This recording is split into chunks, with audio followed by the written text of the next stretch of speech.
Good morning, everybody, and a happy Tuesday morning to you. We have a lot to cover in here once again. It's just never ending. So I have a little bit of royal family stuff for you. And everything else is Harry, Meghan. We're covering the Netflix show, the WME stuff. There's a lot. Let's go. We're going to start with King Charles, who went to visit JCB's headquarters because their company was having their 80th birthday celebrations. It's in Staffordshire, and he walked through what I think is considered like an arch of honor made out of these machines. Now, the company is preparing to mark a historic milestone. They are developing an internal combustion engine powered by hydrogen, which we know this is right up the king's alley. So the king was being given an insight into their hydrogen technology. The king went on a tour of the production line and met a woman who is the second ever only female welding apprentice to join the company. That's just amazing. And the visit concluded in the main reception area where King Charles was shown the 1 millionth JCB backhoe loader digger, which recently rolled off the company's production line. I think that's wonderful. And a couple of things the king did while he was there was plug in a hydrogen pipe and fix a tire.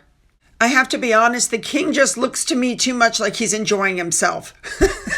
I mean, I get you should enjoy what you're doing, but I think the king really enjoys trying out all these tools. That's a guy thing. I know my husband's like that. All new tools. Yeah, I think he's enjoying it. Anyway, when the king finally got to the reception at the end, there were two families who had combined service to this company for over 1,000 years. And one of the people that was there was the great-grandson who is 100 years old and is the last surviving member of the 1953 team that made the first JCB backhoe loader. How cool. So, of course, the king unveiled a plaque and then he went out to meet people, All right, then we moved on.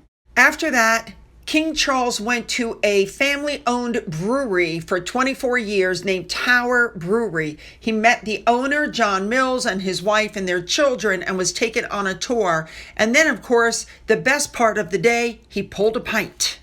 So the king pulled a pint of something called Gone for a Burton, which is a mid-strength beer.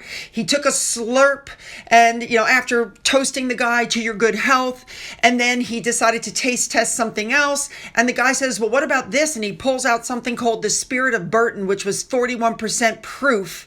And the king took a sip and went, woo, that's supercharged. Apparently it's some kind of whiskey, and King Charles is apparently known to like whiskeys. So, like I just said a minute ago, there's nothing wrong with enjoying your job. Moving on. Oh, one more thing really quick before we move into our Harry and Meghan stuff. Lord Norman Foster, he's an architect who once condemned King Charles for using his, quote, privileged position to intervene in a London development, has now been shortlisted to design the National Memorial for Queen Elizabeth. Tell me that King Charles holds a grudge. Obviously not. All right, let's move on. All right, I want to stop in on this story really quickly. Supposedly, allegedly, WME dropped Meghan Markle after months of speculation because she was too difficult to work with. She apparently has not held any meetings with the agency's Ariel Emanuel since January of last year. She meets with her day-to-day agents, but that's it. But they said she was just such a pain, they couldn't deal with her. Now, part of the speculation is because WME last September held that glitzy party and Kevin Costner was there and all these people were there. It was 3 days after the Hollywood Reporter labeled her as Duchess Difficult. And everybody wanted to know why WME didn't stop the story because that's what they're there to do. So everybody's like, well, they must have dropped her. That has to be what happened. However, they have spoken out and said that is not true. They still represent Meghan Markle. There's a lesson here. Don't believe everything you read. All right, let's move on to our next story.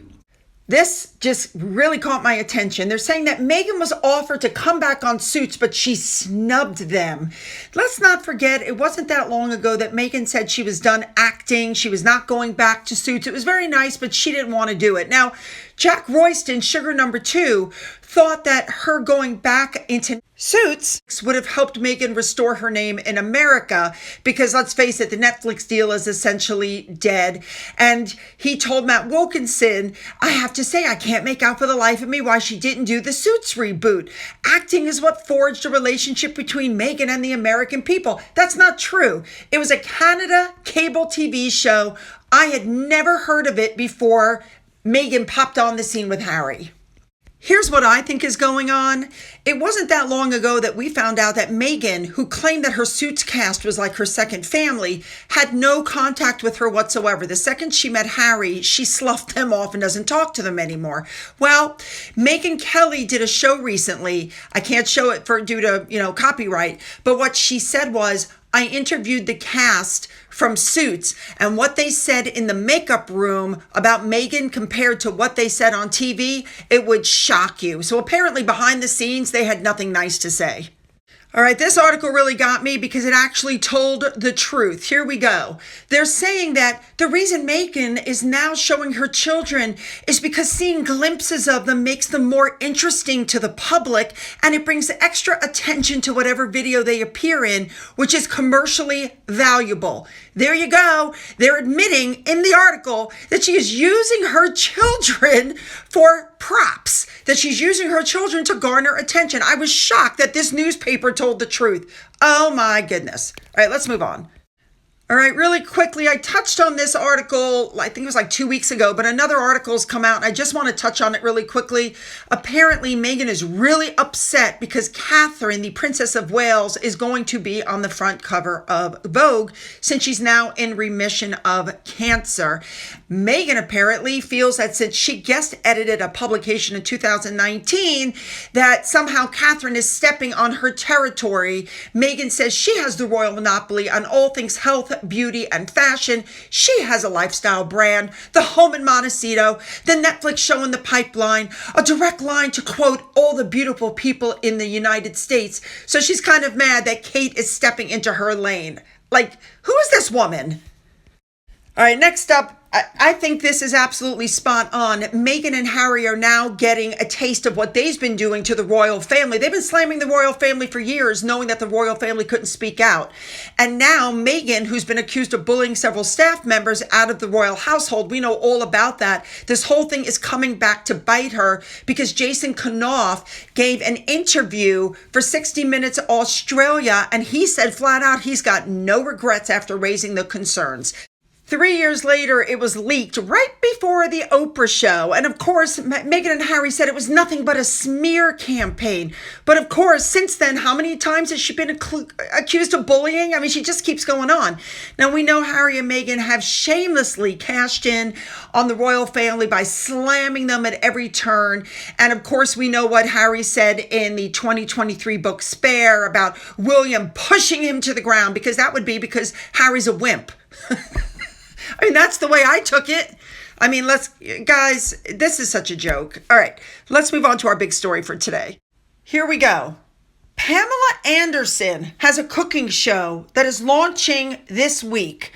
And when you look at the cooking show, it becomes very obvious that Meghan Markle's show is a complete copy of Pamela Anderson's show. So HRH Chelsea on Twitter did a comparison video, which is unbelievable. And I'm going to play it for you now. She literally splices the two shows together to show you the difference. And if you guys aren't following her on Twitter, you really should be. I'm going to put the link to her Twitter account down in the description box of this video. But here you go. I love to cook.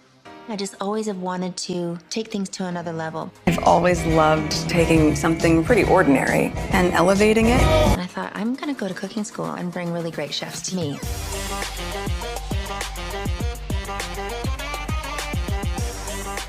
We're going to do some damage in this kitchen. There you go. There you go. I've done this before. I'm a sponge, soaking it all in. Okay, so we're doing this. Got it. I'm so lucky to be cooking next to these really incredible chefs. That is Oh my so God, good. that's so good. We're gonna blow some minds tonight. Let's do it. This is the most beautiful salad I've ever made. That's what I was waiting Wow. for. That's what I was hoping for. I'm learning a lot. A galette can be made into sweet or savory delights. Thank you, chefs. Ooh, I was called a chef. I must be doing something right. I brought everyone. I like to create an experience. Setting the table is like setting the tone. That's the romantic in me. Cheers. This is about connecting with friends. I love that we're doing this together for the first time, making new friends. What? This is probably one of the most glamorous moments of my life. It's magic. This is one of the most beautiful meals, isn't it? You guys killed this. It's just incredible. You go through a long lifetime of cooking, and I just feel like I just started today.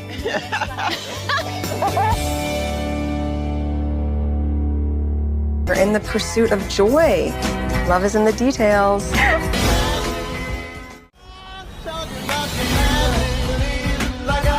Now, before we continue on, you should know that Alec Baldwin and his wife have now come out with a show. It's already dropped on Discovery. Apparently, the first hour is all about their children because apparently they have a lot of them. It's being said that this is supposed to invoke some sympathy because remember, he's going on trial soon for what happened to the woman that he shot. Anyway, what got me was what they said about his wife, that she's 26 years his junior and she dresses like a teenager. And they said with her rigid smile and loving gazes at her husband, she has the air of a bargain basement Meghan Markle.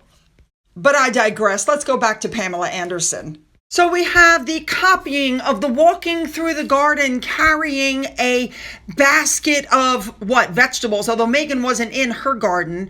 Then you had a similar moment in the two trailers when Pamela and Meghan both high-fived their guests about the food that they were cooking.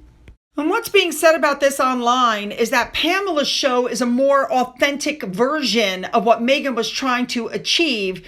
But it does look like Meghan copied everything. That Meghan's show is a straight out copy of Pamela Anderson's cooking and entertaining show.